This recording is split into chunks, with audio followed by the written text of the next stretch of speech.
Hello friends, welcome to SSC coaching centre. दोस्तों, आज के वीडियो में हम लेकर के आए हैं चक्रवृद्धि ब्याज के प्रश्न। कंपाउंड इंटरेस्ट आप सभी जानते हैं कितना इंपॉर्टेंस है।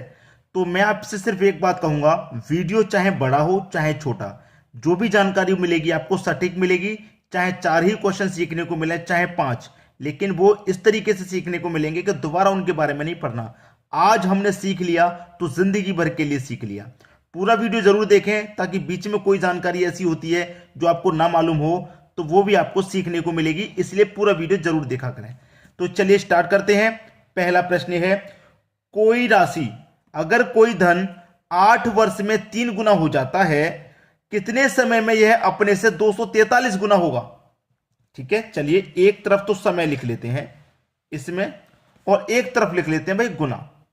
ठीक है, कोई धन 8 वर्ष में, समय कितना है 8 वर्ष का, 8 वर्ष में कितना हो रहा है 3 गुना हो रहा है। कितने समय में यह अपने से 243 गुना हो जाएगा? गुना कितना हो रहा है 243 गुना हो रहा है, लेकिन कितने समय में 243 गुना हो जाएगा यह नहीं पता। कितने समय में 243 गुना हो जाएगा? तो 243 3 गुना से 243 गुना हो रहा है, तो हम 3 की पावर कितनी करें कि 243 हो? जिनको मालूम है उनको पता है कि 3 की पावर 5 का मान 243 होता है। जिनको पता है, नहीं पता तो सीख लीजिए। 3 की पावर 5 का मतलब क्या है कि 3 का गुना 5 बार करो। 3 गुने 3 गुने 3 गुने 3 गुने 3। अगर 3 के ऊपर पावर 2 है ना तो पावर 2 बार गुना करो। पावर 3 है तो 3 बार गुना करो। पावर 4 है तो 4 बार। पावर 5 है तो 5 बार। चलिए कर लेते हैं। 3 त्रिका 9, 9 त्रिका 27, 27 त्रिका 81 और 81 का गुना 3 से करेंगे तो ये कितना होता है 243 होता है। ठीक है, कितना होता है 243। तो 3 की पावर 5 का मान 243 होता है।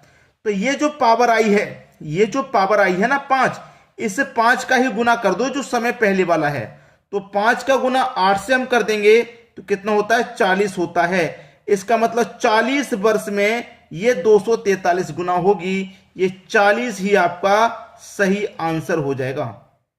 आगे सभी की समझ में बात, किसी को कोई प्रॉब्लम नहीं होगी आज के बाद इस प्रश्न में। ठीक है, सभी को समझ में आ रहा है। ये जो पावर होती है इसी का गुना किया जाता है पहले वाले समय से। अब देखेंगे हम अगला प्रश्न। अगला प्रश्न है, चक्रवृद्धि ब्याज पर रखा गया धन 15 वर्षों में स्वयं का 27 गुना हो जाता है, 25 वर्षों में यह कितना गुना बन जाएगा? इस प्रश्न को सीख लिया तो समझ लीजिए कि इस टाइप का कोई भी प्रश्न दे दे आपसे बनेगा, हमेशा लिख के लिए बनेगा। इसको सीख लिया तो चलिए कैसे बनाते हैं सीखेंगे। एक तरफ तो समय लिख लेना है और एक तरफ तो गुना लिख लेना है।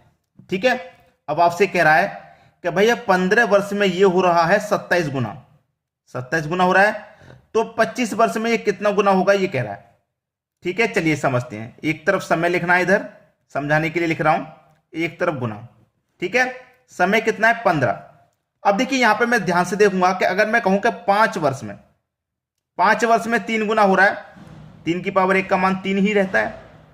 5 का टेबल आगे बढ़ाएंगे, 10 वर्ष में कितना हो जाएगा 3 की पावर 2 यानी कि 9 गुना, और 15 वर्ष में कितना हो जाएगा 3 की पावर 3 यानी कि 27 गुना। तो 15 वर्ष में 27 गुना ही तो हो रहा है। तो मैंने 5 के हिसाब से इसको बना लिया, डिवाइड कर लिया अलग अलग। 15 के बाद अगर 20 पे आ जाऊं तो 3 की पावर 4 हो जाएगा। 3 की पावर 4 का मतलब होता है 81 गुना। फिर 25 पे आ जाता हूं, 3 की पावर 5 हो जाएगा। 3 की पावर 5 का मतलब होता है 243 गुना। तो आपसे ये तो पूछ रहा था कि 25 वर्ष में कितनी हो जाएगी 243 गुना हो जाएगी। कितनी 243। बस यही आपका आंसर है सी ऑप्शन में जो दिया गया। भाई देखिए 15 वर्ष में कितना था 27 गुना था, 15 में 27 था, तो मैंने क्या किया शुरू से ले लिया 5 वर्ष से। 5 में 3 गुना होगी, 10 में 9 गुना होगी। ठीक है, 15 में कितनी होगी 27 गुना, 20 में 81 गुना और 25 में 243 गुना। तो मैं उम्मीद करता हूं कि यह प्रश्न आज आपको बहुत अच्छे से समझ में आ गया होगा और इस टाइप का कोई भी प्रश्न हो उसे आप आसानी से बना लेंगे। ठीक है दोस्तों, अब देखेंगे अगला प्रश्न। अगला प्रश्न है, 2019 में 1 रुपए का मिश्र धन 625 हो जाता है जब 1939 में चक्रवृद्धि ब्याज पर दिया गया था। 1999 में इसकी कीमत क्या थी? देखिए 1939 में दिया गया था, 1939 में। ठीक है। और 2019 में 1 रुपए का जो मिश्र धन, वो 625 रुपए हो गए। 2019 में कितने हो गए भाई? 625 रुपए हो गए। अच्छा, 1939 से लेकर 2019 तक कितना समय लगा? 80 बरस का समय लगा। और 80 बरस में ये 625 रुपए हो गए, 80 साल में। लेकिन पूछा गया है 1999 में इसकी कीमत क्या थी। 1999 का पूछ रहा है, ये तो हमारे पास 2019 तक का है। 1999 का पूछ रहा है, यानी कि 2019 से 20 साल पहले का। 2019 तक पूरे 80 साल हो रहे हैं, 1999 तक पूछ रहा है, तो वहां तक 60 साल हो रहे हैं। तो 60 साल में ये कितनी राशि हुई उसका मान पूछ रहा है। 80 साल में तो 625 हो रहे हैं, 60 में कितने होंगे वो पूछ रहा है। इसके लिए फॉर्मूला जो मैं करा रहा हूं नोट कर लेना। n2 बराबर n1 की power t2 minus divide by t1, इसको नोट कर लेना बस। ठीक है, n2 का मान निकालना है। n2 बराबर n1 कितना है आपके पास? n1 है आपके पास 625। ठीक है, 625। टाइम 2 कितना है? टाइम 2 है आपका 60, बाद वाला जो टाइम है वो 60 है। और टाइम 1 पहले वाला टाइम है 80।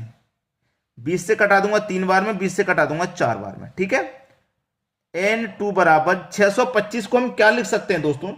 625 को हम लिख सकते हैं 5 की पावर 4 लिख सकते हैं 625 को। और ये कितना है? 3/4। 4 से 4 कट जाएगा।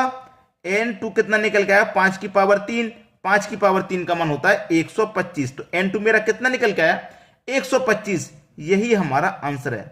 ठीक है, तो यहां पर 80 साल में 625 थे, तो 60 साल में कीमत क्या थी? 125 थी। यही आपका बिल्कुल सही जवाब हो जाएगा। आसानी से क्लियर हो गया सभी को। चलिए अब देखेंगे अगला प्रश्न। अगला प्रश्न है, यदि एक निश्चित राशि 7.5 वर्ष में 6400 रुपए तथा 15 वर्षों में 8000 रुपए हो जाती है तो मूलधन ज्ञात करो। मूलधन यानी कि प्रिंसिपल ज्ञात करना है। इस तरीके का प्रश्न अगर कभी भी पूछा जाए तो अमाउंट 1 का स्क्वायर करना है और बटे में रहेगा अमाउंट 2। ये नोट कर लीजिए, इस फॉर्मूले को नोट कर लीजिए अभी के अभी। इस फॉर्मूले को प्रिंसिपल निकालना है। आपके पास क्या क्या दे रखा है? 2 अमाउंट दे रखे हैं, दो मिश्रधन। एक मिश्रधन ये रहा और एक मिश्रधन ये होगा। 7.5 वर्ष में इतनी हो गई और 15 वर्षों में इतनी हो गई। दो मिश्रधन है, प्रिंसिपल निकालना है। तो पहले वाले मिश्रधन का स्क्वायर कर दो, दूसरे वाला जो मिश्रधन है उसे बटे में रख लो। चलिए, पहले वाला अमाउंट कितना है? 6400। 6400 स्क्वायर का मतलब इसको 2 बार लिख सकते हैं। 6400 गुने 6400, इसका स्क्वायर हो जाएगा। अब बटे में कहा अमाउंट 2। अमाउंट 2 है आपका 8000। लिख दो भैया 8000। 2 जीरो से 2 जीरो कट गए, 1 जीरो से ये 1 जीरो कट गया। 8 8 64 कट गया। अब 64 640 बचा, 8 से गुना कर दो। 8 का गुना 0 से करेंगे 0। 8 चौक 32 का 2, कैरी का 3। 8 छिंग 48, 48 में कैरी का 3 जोड़ देंगे तो 51। यानी कि 5120 आपके प्रश्न का सही आंसर हो जाएगा।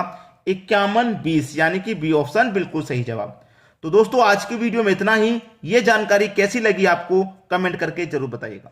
ठीक है दोस्तों, धन्यवाद।